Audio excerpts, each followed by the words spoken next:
Mel, there's this thing inside that's marked biohazard. What should I do with it? Where's the dust mask, safety glasses, respirator, first aid kit? Is this mold toxic? Do I need a lawyer? Mel, you should probably come see this.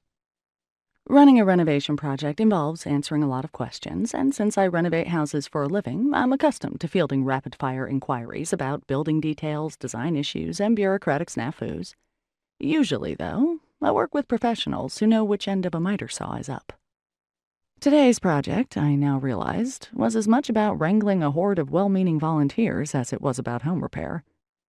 A few months ago, in a burst of charity inspired by a champagne-fueled New Year's resolution, I volunteered to help a local organization that renovated the homes of the elderly and the disabled.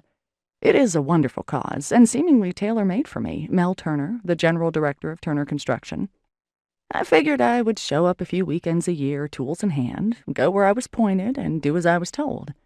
By the end of the project, my conscience and someone's house would be shipshape, and I could relax for another 6 months or so until the next project came along.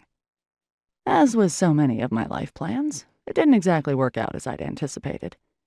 Ashley, the perky and deceptively shrewd recruiter at Neighbors Together, took one look at my business card and appealed to my vanity. Merely volunteering my labor was a waste of valuable and rare expertise, she suggested. Wouldn't it be a better use of my talents if I agreed to be a house captain? That way, Ashley insisted, you can more fully experience the joy and unique sense of accomplishment that comes from giving of oneself, working with a homeowner in need, overseeing the project from beginning to end, and supervising the eager volunteers. I think she probably knew she had me there, but not willing to leave anything to chance, she finished with, imagine turning a loving grandmother's house from a daily nightmare into a warm and safe home sweet home, as only someone with your impressive skills can. I'm such a patsy. I fell for it. I spent the next several months inspecting the project house, prioritizing repairs and improvements, and gathering materials in preparation for this project weekend, when a group of volunteers descended upon a modest 2-bedroom cottage on a quiet street in San Francisco's Bernal Heights. The scene was reminiscent of an old-fashioned barn raising, folks swarming over the place like ants as neighbors strolled over to watch and kibitz.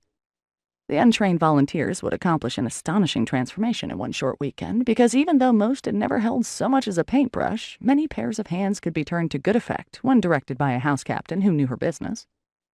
And this house captain had been up since 4 a.m., organizing food for the volunteers, gathering tools and the blueprints for the wheelchair ramp, checking on the arrival of the dumpster and the porta-potty, and running around town picking up last-minute supplies. And if all that weren't enough to occupy my mind, I was also focused on ignoring the big, abandoned house next door, where pale, flickering faces kept appearing in the windows, their breath leaving foggy traces on the panes of glass. Ghosts. Again.